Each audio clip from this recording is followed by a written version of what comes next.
الحمد لله الذي خلق الموت والحياة ليبلوكم أيكم أحسن عملا، وجعل الموصول إليه طرائقا واضحة وسبلا، وأشهد أن لا إله إلا الله وحده لا شريك له شهادة نرجو بها آل الجنان نزلا، وأشهد أن محمدا عبده ورسوله أقوى الخلق دينا وأهداهم سبلا، صلى الله عليه وعلى آله وأصحابه والتابعين لهم بإحسان وسلم تسليما كثيرا. أما بعد، أيها الناس، لقد أتى على الإنسان حين من الدهر لم يكن شيئا مذكورا حتى أوجلكم الله من العلم وأصبح عليكم النعم ورفع عنكم النقم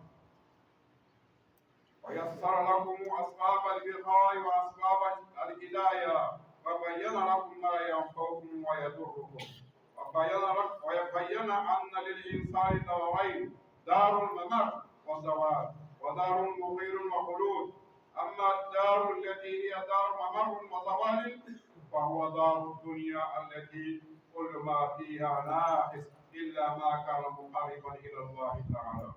آمالها آلام وسقوها أقدار، لو تبصر العاقل فيها أقل تبصرا لعرف قدرها وحوانها، وعرف كيف قدرها وخداؤها.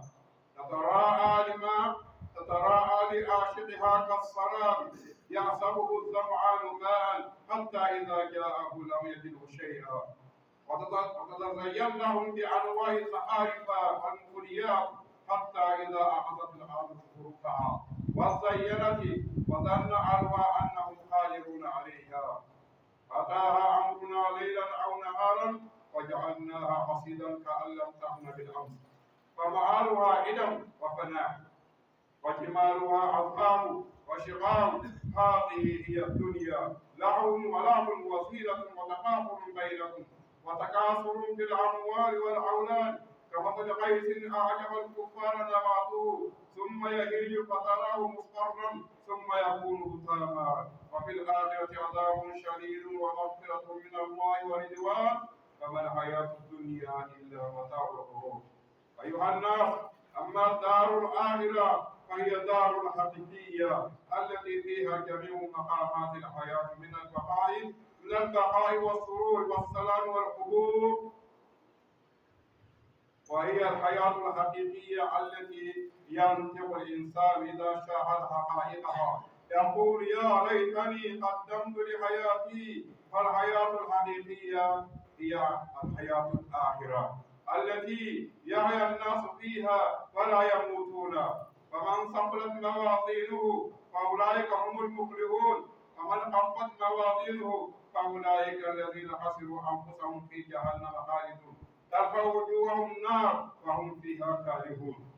أيها الناس، اتقوا الله تعالى وانظروا نظرة العاقل البصير المؤمن، قارنوا بين الحياة الدنيا وحياة الآخرة لتعرفوا الفرق بين ذرين.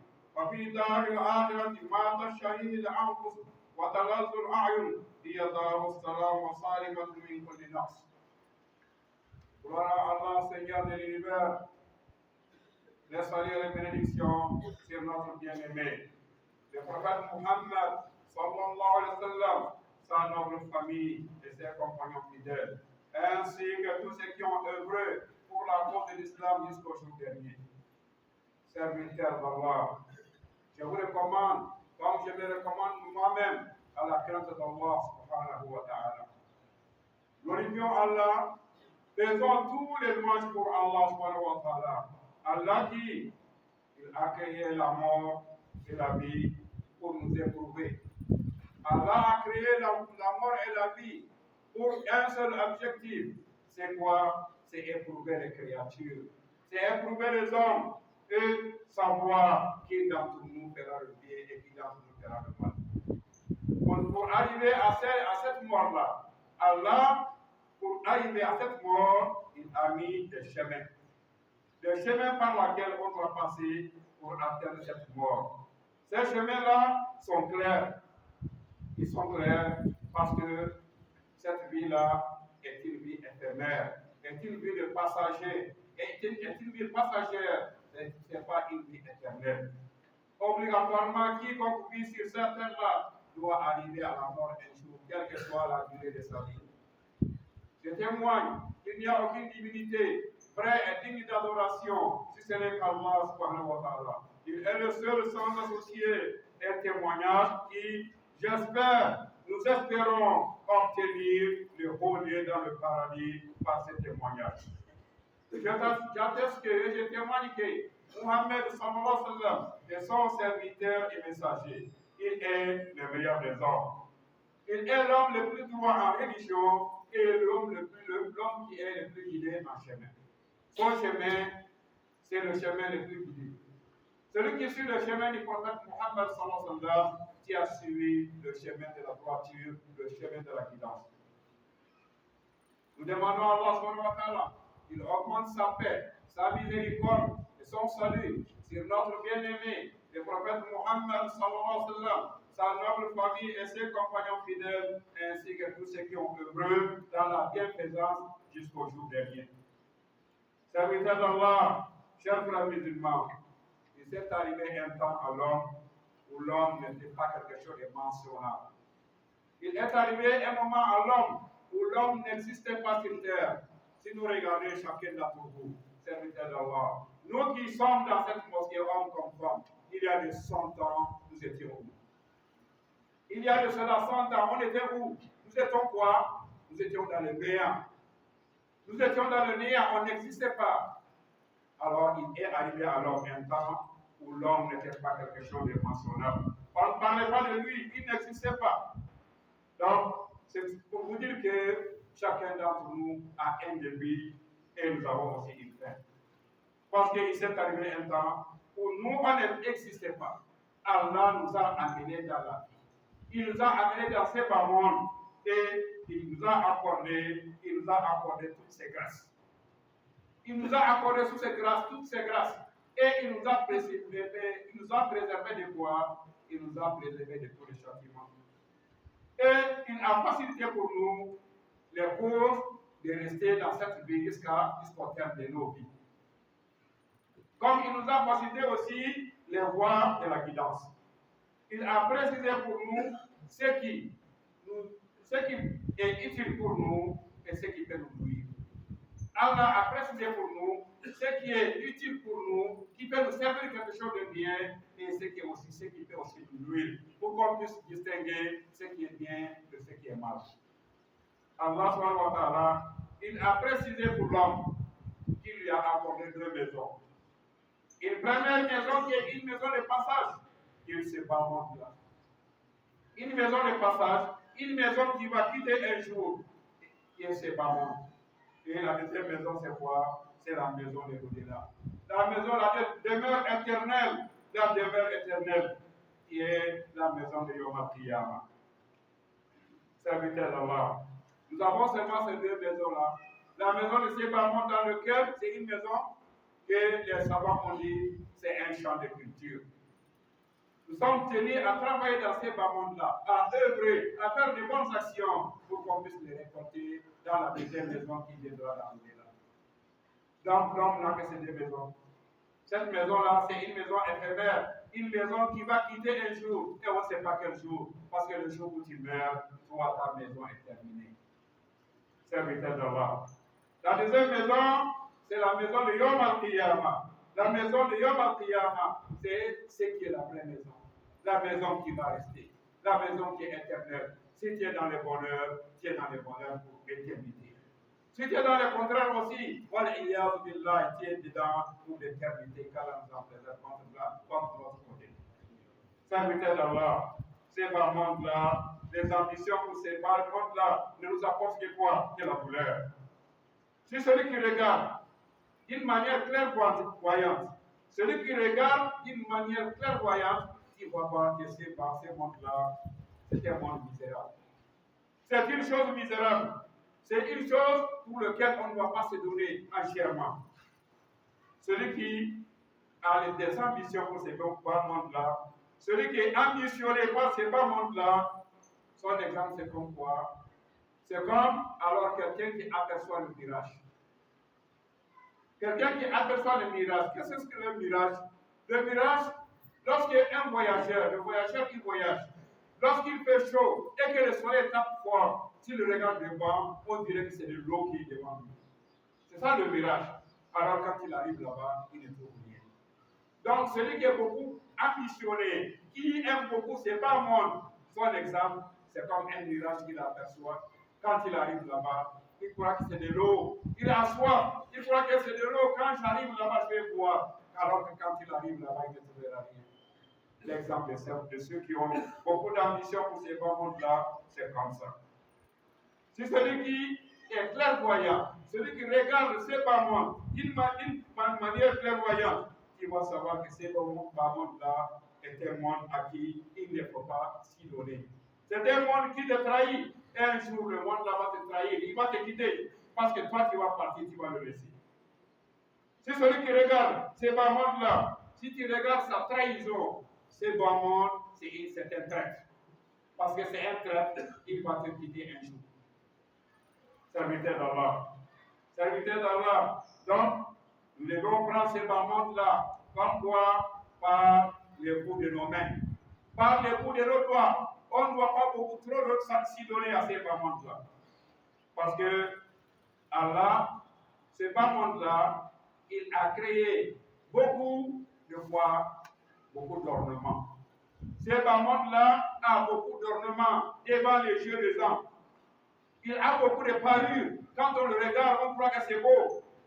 Mais par cette parure-là, celui qui regarde d'une manière clairvoyante, qui va savoir qu'il ne faut pas s'y donner à ces bas mondes-là. Parce que quand il regarde ces bas mondes avec ses parures, son exemple c'est quoi? C'est comme les pays du désert. Lorsque la pluie descend, le sol devient verdâtre. Le sol devient verdâtre. On voit tout est vert, tout est beau. Mais quand un temps va arriver, vous allez voir tout devient jaune. Et ensuite tout devient sec. Et ensuite tous les herbes là se cassent. Donc l'exemple de ces bas mondes là, c'est comme ça. On ne doit pas s'idoler à ces bas mondes là. Si celui qui compare ces bas mondes avec le monde de l'au-delà, tu sauras très bien qu'il y a une très grande différence. Tu sauras très bien qu'il y a une très grande différence. Parce que l'autre côté, l'au-delà, c'est un monde. Alors c'est un monde qui va rester éternellement. Comme on l'a dit tantôt, celui qui est dans les bonheurs est dans les bonheurs pour toujours. Celui qui est dans les malheurs est dans les malheurs pour toujours. Qu'Allah nous accorde le bonheur de l'au-delà. Qu'Allah nous accorde le bonheur de l'au-delà. Sachez que ce bas monde, Allah l'a bien défini de ses voies. Il a dit la vie présente de ce bas monde-là n'est qu'amusement. 20 paris, c'est quoi? C'est une course à l'orgueil entre vous et une rivalité dans l'acquisition des richesses et aussi des enfants. Et en cela, pareil, que cela est pareil à quoi? À de la pluie. C'est pareil à quoi? À de la pluie. La végétation qui en vient émerveille le cultivateur. Par elle, elle devient femme. Ce bas monde, Allah a dit comme Allah dit. Et son exemple, c'est quoi? C'est pendant l'hivernage, lorsque la pluie descend. On voit toute la terre devient verte. Le cultivateur, s'il finit de cultiver son champ, il voit que quoi? Que tous les plantes là ont germé. Il voit tout est beau. Il est très content. Mais un moment après, il devient quoi? Ces plantes-là qui étaient vertes, ils deviennent quoi? Ils deviennent jaunes. Et ensuite quoi? Ils deviennent secs. Et ensuite, ils se cassent. Et ensuite, c'est le vent qui les emporte. C'est le vent qui les ventille. On dirait que ce n'est pas le même monde là. On dirait que ce n'est pas la même terre là. Donc, l'exemple de ces bas mondes, comme Allah l'a dit dans le Saint-Coran, c'est comme ça. La vraie vie, la vie qui va rester éternellement, la vie que lorsqu'on est découvert, l'homme va dire, qu'est-ce qu'il va dire? Ya Reitani Qaddamtu li Hayati. Ah, mon espoir, si j'avais œuvré beaucoup, si j'avais œuvré beaucoup de bonnes choses pour ma vie dans l'au-delà. La vie, la vraie vie, c'est la vie de l'au-delà. Lorsque on arrive là-bas, ceux qui ont joué avec leur vie dans ces bas mondes-là, qu'est-ce qu'ils vont dire? Ya Reitani Qaddamtu li Hayati. Ah, mon espoir, si j'avais œuvré beaucoup de bonnes actions pour ma vie de l'au-delà, alors que cela est déjà trop tard. Donc, c'est une vie pendant laquelle il n'y aura plus de mort. On ne va plus mourir ce jour-là. Celui dont la balance a été lourde, parce que nos œuvres que nous faisons là vont être pesées sur une balance. Celui dont le côté de la balance droite, dans lequel il y a ses bonnes actions, pèse, lui, il va vivre une vie heureuse dans le paradis. Mais pour le contraire, ceux qui auront la balance légère, ceux dont le côté de là où il y a ces mauvaises actions va peser, eux-là, ils vont perdre. Et une perte qui ne servira absolument à rien. Parce qu'ils vont rester dans la perte là éternellement. Ils ne pourront plus venir dans ces moments-là pour encore reprendre à zéro. Voilà l'exemple de ces moments. Il ne faut pas s'y donner trop à ces moments-là. Serviteurs d'Allah. Nous vous invitons, comme nous invitons nous-mêmes à la crainte d'Allah, de regarder ces moments-là comme un voyant le regard. De regarder ces moments-là comme un clairvoyant le regard. Et de comparer la vie de l'au-delà et la vie de ces moments. Essayons de les comparer. Parce que la vie de l'au-delà, qui a tous les délices de ces moments. Tout ce que tu cherches dans la vie, tu l'as. Et étant ainsi, tout ce que tu as espoir, ça vient tout de suite. La vie de l'au-delà, c'est la vie éternelle. Il n'y a pas de maladie. La vie de l'au-delà, on ne parle pas en toilette. La vie de l'au-delà, ce n'est que le luxe et la beauté. Alors que cette vie, même ceux qui en ont les moyens, regardons leur situation. Regardons leur situation, tu n'es jamais tranquille. Tous les jours, tu es dans les comptes. Tous les jours, si ce n'est pas ton corps qui travaille, c'est ton esprit qui est en train de travailler. C'est ta conscience qui est en train de travailler. Il pense, qu'est-ce que je dois faire demain? Qu'est-ce que je dois faire après-demain? Qu'est-ce que je dois commander? Qu'est-ce qui manque? Voilà la vie de ces mamans. Il n'y a jamais de tranquillité dans ces mamans. Celui qui est pauvre, il n'est pas tranquille. Celui qui est riche, il n'est pas tranquille. Alors que dans l'au-delà, ce n'est que le luxe. Dans l'au-delà, ce n'est que la beauté. Dans l'au-delà, ce n'est que le délice. Dans l'au-delà, il n'y a pas de maladie. Dans l'au-delà, il n'y a pas de misère. Dans l'au-delà, il n'y a pas de vieillesse. Dans l'au-delà, il n'y a que le bonheur entier. Le prophète Muhammad, sallallahu alayhi wa sallam, a dit, celui à qui Allah accorde la place où on dépose une chipote dans le paradis est meilleur que tous ces bas mondes-là et ce qui le bas monde contient. La petite place dans laquelle on dépose un fouillet, celui qui trouve ça dans le paradis, dans l'au-delà, est meilleur pour toi que ces bas mondes et tout ce que le bas monde contient.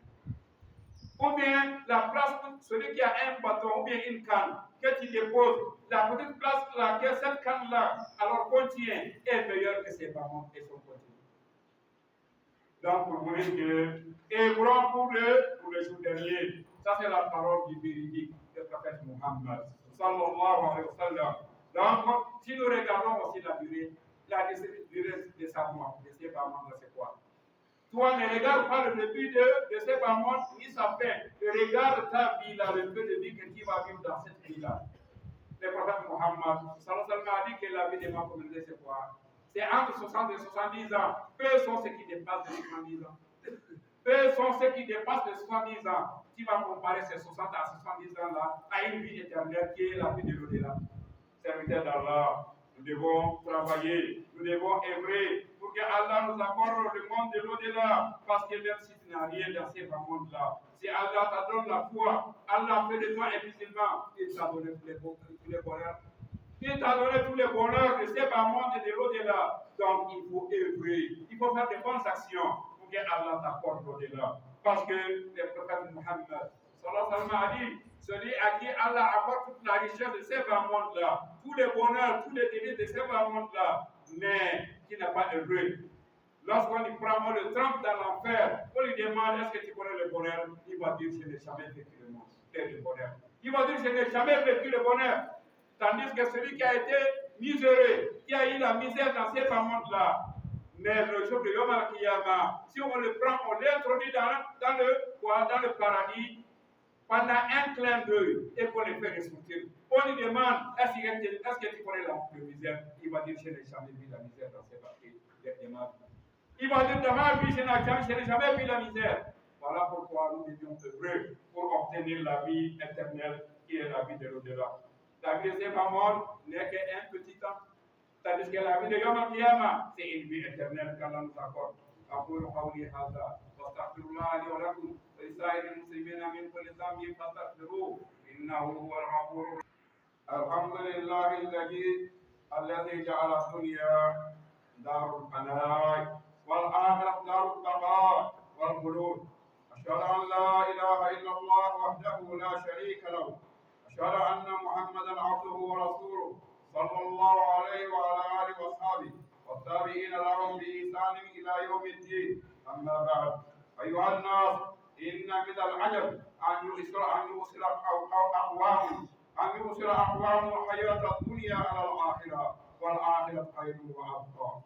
يؤثرون على الآخرة، يؤثرون الحياة الدنيا على الآخرة فيعملون لها ويدافعون عمل الآخرة ويحرصون على تحصيل الدنيا وإن فوتوا ما أوجب الله عليهم. يلبسون في الشهوات وصحواتهم وينسون شكر من أنعم بها عليهم.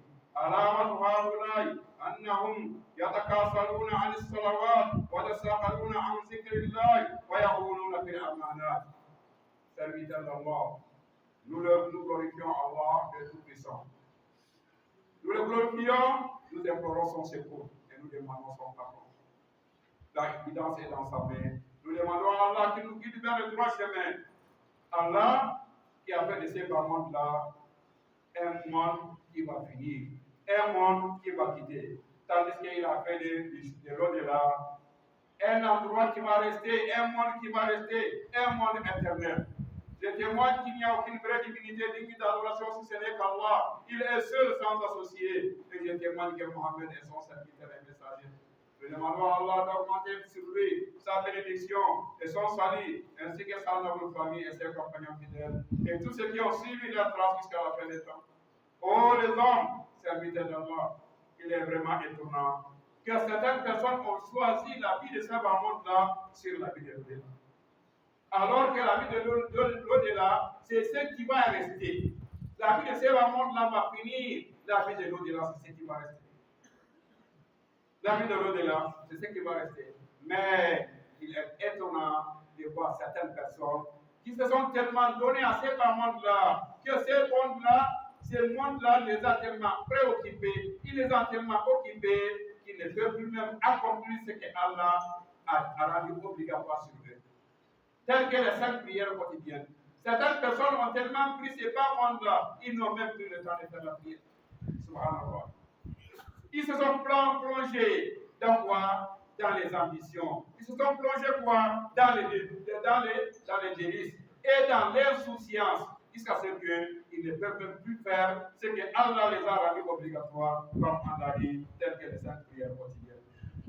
On les voit, même le peuple, même pour invoquer Allah, ils ont une noblesse. Et on les voit, ce sont des gens qui trahissent. Lorsque tu as une transaction avec eux, quand tu travailles avec eux, ils te trahissent. Donc ce sont des gens qui mentent quand ils parlent. Ils ne réalisent pas leur engagement. Ils n'obéissent pas à leurs parents. Ils ne font pas, ils rompent le lien de parenté. Ils rompent le lien de parenté avec ses proches serviteurs d'Allah. Les hommes, celui qui choisit l'autre côté, celui qui choisit l'au-delà sur ces bas-mondes, sache que Allah va lui donner le bonheur de ces bas-mondes et le bonheur de l'au-delà. Sachez que œuvrer pour la cause de l'au-delà, c'est facile pour celui que Allah a facilité. C'est facile pour celui que Allah a facilité. Si celui qui laisse quelque chose que Allah a interdit par crainte d'Allah, Allah va remplacer cette chose-là par quelque chose qui est meilleur. Celui qui a laissé ces bas mondes-là pour obtenir l'au-delà, Allah va te remplacer ces bas mondes-là par quelque chose qui est meilleur. Serviteur d'Allah. Celui qui fait de bonnes œuvres, comme Allah a dit dans le Saint-Coran, il a dit, quiconque, mâle ou femelle, fait des bonnes œuvres, tout en étant croyant, nous lui ferons vivre une vie agréable. Nous lui ferons vivre une bonne vie, une vie agréable, et nous le récompenserons, certes en fonction des meilleures de leurs actions. Que ce soit un homme ou que ce soit une femme, celui qui fait des bonnes actions, alors que c'est un croyant, Allah va te faire vivre dans cet monde-là une vie agréable, une bonne vie. Et Allah va te donner une récompense selon les œuvres que tu faisais en bonne action. Serviteur d'Allah. Dans un autre verset, le Très-Haut dit, quiconque désire le labour de ses bamons, quiconque désire le labour de l'au-delà, quiconque désire le labour de l'au-delà, quiconque œuvre pour le labour de l'au-delà. Quand on parle de labour, il s'agit quoi? Il s'agit quiconque fait de bonnes actions pour obtenir la maison de l'au-delà. Allah a dit, nous augmenterons pour lui son labour. Ces bonnes actions, Allah va les augmenter. Si celui qui fait des bonnes actions pour obtenir l'au-delà, alors que tu es un croyant, Allah va augmenter ce que tu as fait. Allah va multiplier la récompense pour toi. Donc, il est bon pour obtenir l'au-delà, parce que ce bas monde-là, c'est un monde quoi, un monde éphémère. Ce bas monde-là, c'est un monde de passagers. C'est un bas monde-là, nous allons les quitter un jour. Avant de quitter ce bas monde, chacun d'entre nous doit faire des bonnes actions pour que Allah nous apporte l'au-delà. Il y a certaines personnes qui choisissent Dunya. Sur Yom Al-Qiyamah, ils choisissent ce bas monde-là sur l'au-delà. Il se peut que tu choisisses ce bas monde, Allah va t'accorder le bas monde. Il s'agit que tu cherches à être président, tu cherches à être quoi, à avoir une bonne fonction. Allah peut te l'accorder. Mais pour combien de temps? Pour combien de temps, mon frère, ma soeur? Pour combien de temps? Et ensuite, la finalité, c'est quoi? C'est la mort. La finalité, c'est la mort. Et après la mort, si tu n'as pas œuvré pour l'au-delà, quel sera ton sort? Ce serait quoi? Le regret éternel. Un regret qui ne servirait absolument à rien.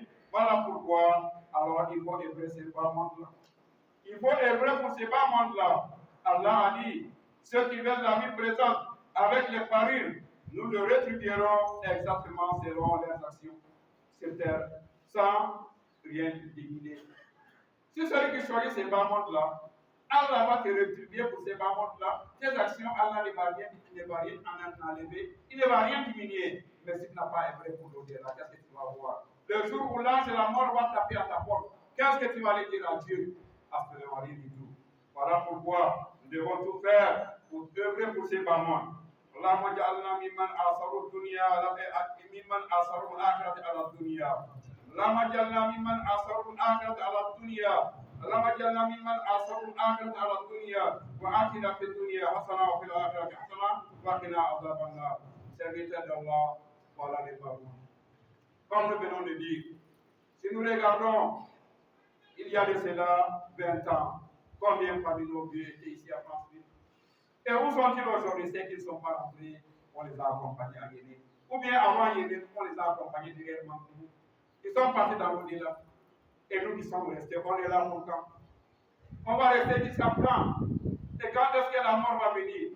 Personne ne le connaît. Il y a qu'Allah seul qui connaît. Avant que ce jour n'arrive, il faut qu'on les prépare. Parce que le départ est obligatoire. Nous allons partir. Qu'on le veut ou qu'on ne le veut pas, on va partir. Alors, qu'on prépare le jour du départ. Il y a de cela une semaine, on vous a parlé de frère, le cas des frères, le frère Konaté. Vous les musulmans de France-Ville, nous vous remercions. وأذل الشرك والمشركين ودمر أعداء الدين وانصر عبادك الموحدين.